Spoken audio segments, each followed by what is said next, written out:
Baik. Bismillahirrahmanirrahim. Assalamualaikum warahmatullahi wabarakatuh. Perkenalkan, nama saya Muhammad Faras Ibnu Budianto dari kelas IF 404, dan pada kesempatan kali ini izinkan saya untuk mempresentasikan tugas ujian tengah semester saya dari mata kuliah Sistem Jaringan. Nah, pada soal ujian kali ini saya disuruh untuk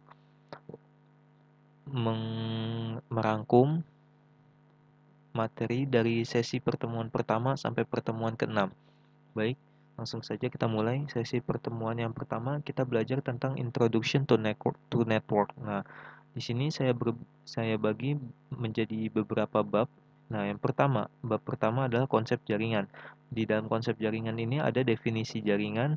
Definisi jaringan itu terbagi jadi dua, yaitu human network dan computer network. Nah, tetap dalam bab satu konsep jaringan yaitu manfaat jaringan. Manfaat jaringan ini apa? Nah, manfaat jaringan ini berbagai sumber daya untuk menghemat biaya dengan menggunakan perangkat keras secara bersama-sama. Itu contohnya. Nah, sekarang yang bab 2. Yang bab 2 itu infrastruktur dan teknis jaringan. Nah, di dalamnya kita belajar tentang komponen network seperti host roles, yaitu komponennya seperti server, client, dan intermediary device. Dan kita juga belajar network media yang ada di dalam komponen network. Nah, selanjutnya B. Topologi diagram peta jaringan. Nah, topologi diagram ini terbagi menjadi dua, topologi fisik dan topologi logis. Nah, selanjutnya skala jaringan berdasarkan luasnya. Nah, LAN ini local area network yang digunakan untuk area kecil dan privat. Nah, setelah itu ada WAN. WAN itu wide area network, yaitu jaringan area luas yang menghubungkan LAN lintas kota atau negara. Nah, kemudian yang ketiga adalah internet, kumpulan global dan jaringan-jaringan LAN dan WAN di seluruh dunia yang saling terkoneksi satu sama lain.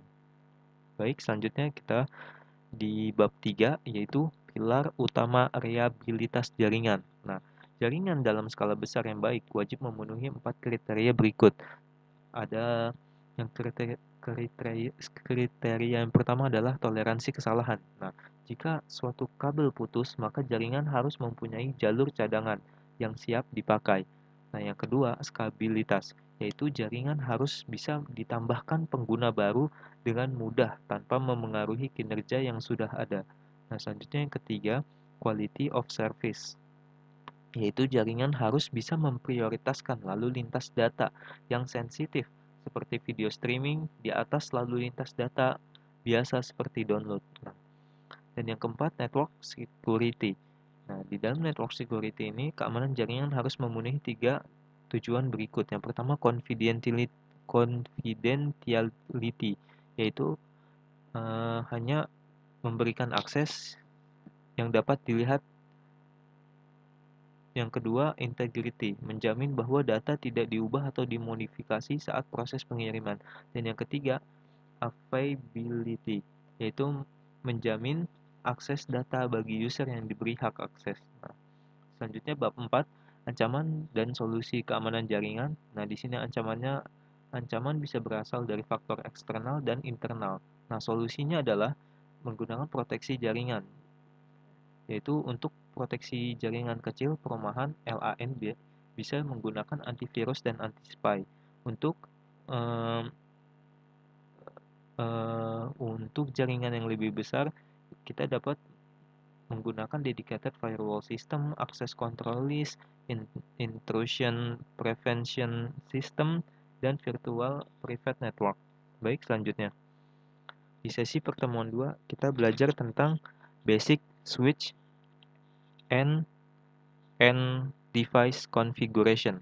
Nah, di bab 1 itu kita belajar akses ke Cisco iOS. Nah, operating system. Operating system itu terdiri dari 3, yaitu Shell, User Interface dalam bentuk GUI atau CLI, yang mengizinkan pengguna untuk memberi perintah pada komputer. Nah, di dalam operating system yang kedua adalah kernel, yaitu yang bertugas sebagai jembatan antara hardware dan software.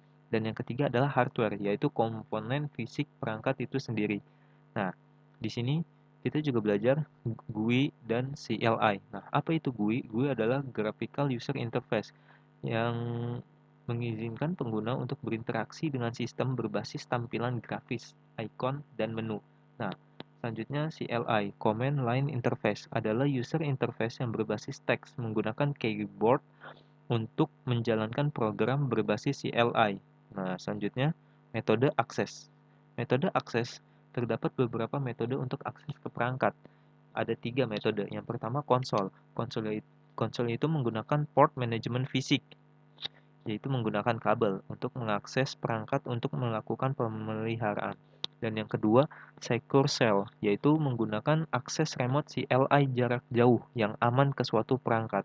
Dan yang ketiga ada Telnet, yaitu akses remote CLI jarak jauh yang tidak aman ke suatu perangkat di dalam jaringan.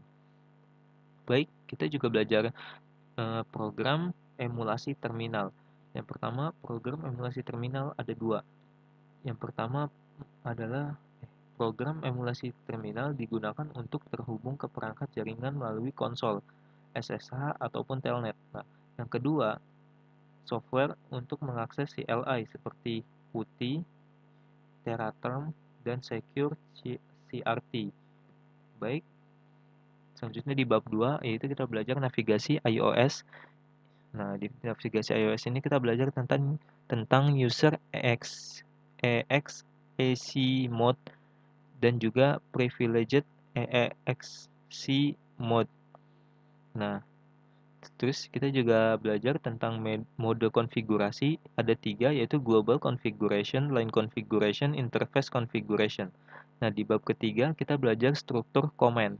Nah, di sini kita belajar basic iOS command struktur seperti keyword dan argumen. Nah, yang kedua kita belajar aturan penulisan. Nah, seperti boldface itu apa, italics itu apa, kurung siku itu untuk apa, kurung kurawal itu untuk apa, dan kurung kurawal dan garis di dalam kurung siku itu untuk apa.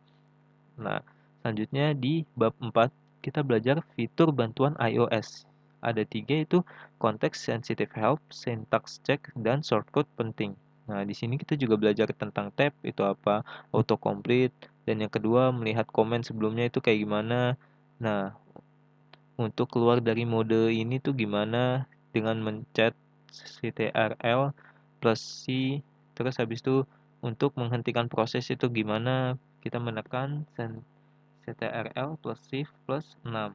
Nah, selanjutnya di bab kelima, konfigurasi dasar perangkat.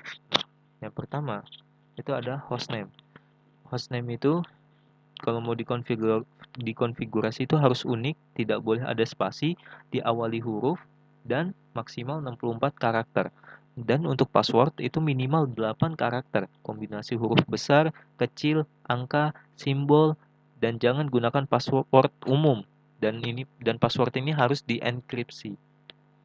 Baik, di bab 6 kita belajar tentang IP address dan jaringan. Nah, IP address adalah identitas untuk setiap perangkat dalam jaringan agar bisa saling berkomunikasi. Nah, di sini kita belajar tentang IPv4 yang terdiri dari 32 bit ditulis dalam bentuk 4 angka desimal. Dan yang kedua kita belajar tentang IPv6 yaitu terdiri dari 128 bit ditulis dalam heksadesimal, angka plus huruf A sampai F, oke. Selanjutnya default get route, yaitu alamat IP dari router digunakan untuk mengirim data ke jaringan luar, misalnya internet. Dan selanjutnya di bab 7 kita belajar interface dan media jaringan. Yang pertama jenis media, yaitu ada kabel, fiber optik, koaksial, wireless. Dan yang kedua perbedaannya jarak. Perbedaannya itu mencakup jarak, kecepatan, biaya, dan lingkungan penggunaan. Baik, selanjutnya di bab 8 kita belajar konfigurasi IP pada end device. Agar perangkat bisa terhubung ke jaringan harus memiliki IP address. Nah, dengan cara yang pertama A. Konfigurasi manual dilakukan dengan mengisi sendiri IP address, subnet mask, dan default gateway. Dan yang kedua, konfigurasi otomatis DHCP. Baik, selanjutnya kita lanjut ke sesi ketiga, yaitu bab 1 kita belajar fundamental komunikasi. Ada 3, yaitu ada sumber, tujuan, dan saluran. Baik, selanjutnya di bab 2 ada persyaratan protokol jaringan. Nah, beberapa persyaratan protokol jaringan ada seperti message encoding, message formatting, message size, message formatting, dan encapsulation, dan yang ketiga message size, dan yang keempat message timing, dan yang kelima identitas mengirim dan pengirim message, identitas pengirim dan penerima. Baik, di bab ketiga kita belajar jenis dan fungsi protokol jaringan. Nah, jenis protokol ada network communication, network security, routing, service discovery. Dan yang B, fungsi protokol ada reliability, ada flow control, ada sequencing, ada error detection, ada application interface. Baik, selanjutnya ada interaksi protokol. Di sini kita belajar HTTP, yaitu Hypertext Transfer Protocol, TCP, Transmission Control Protocol, IP, Internet Protocol, dan Ethernet. Selanjutnya di bab 5 kita belajar organisasi standar, yaitu organisasi standar. Nah, standar terbuka sangat penting untuk mendorong interoperabilitas, kompetisi, dan inovasi. Organisasi standar adalah lembaga nirlaba yang netral terhadap vendor yang dibentuk untuk mengembangkan standar tersebut. Nah, di sini kita belajar tentang organisasi standarisasi dalam internet, yaitu ada ICOC, ada IAB, ada IETF, ada IRTF, ada ICANN, ada IIA, ada IANA. Selanjutnya ada organisasi standar elektronik dan komunikasi seperti IEEE, ada EIA, ada TIA, dan ada ITU-T. Baik, selanjutnya di sesi pertemuan keempat kita belajar mengenai layer fisik. Nah, bab 1 pengantar dan fungsi layer fisik. Di sini layer fisik adalah lapisan terbawah, dan kemudian fungsi utamanya adalah menerima frame lengkap dari data link layer, kemudian dikodekan menjadi serangkaian sinyal, dan yang ketiga, standar layer fisik yaitu mengatur komponen fisik. Nah, bab kedua bandwidth. Nah, bandwidth ini adalah kapasitas suatu media untuk membawa data. Nah, jadi kita juga belajar latency, throughput, output itu apa, dan ketiga yaitu media jaringan copper cabling, yaitu tembaga. Nah, kabel tembaga adalah media yang paling umum yang kita gunakan. Nah, media jaringan copper cablingnya ada apa saja? Di sini kita belajar ada unlisted twisted pair, UTP, dan juga STP, dan ada coaxial. Dan sini tipe konfigurasi kabel UTP ada standarisasi TIE, EIE 568, ada dua, yaitu T568A atau T56B. Oke, selanjutnya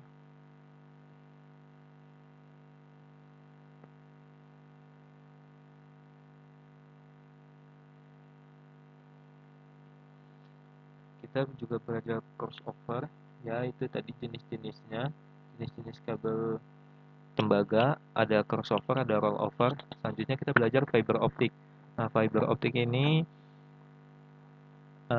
ada beberapa alasan kenapa kita pakai fiber optik, seperti biaya dan penggunaan, performa yang lebih unggul, kenyamanan sinyal tinggi, keamanan sinyal yang tinggi, dan bahan dan struktur itu terbuat dari kaca, untayan kaca yang murni. Nah, dan sini kita juga belajar cara transmisinya, yaitu menggunakan laser atau LED untuk mengubah bit data menjadi pulsa cahaya.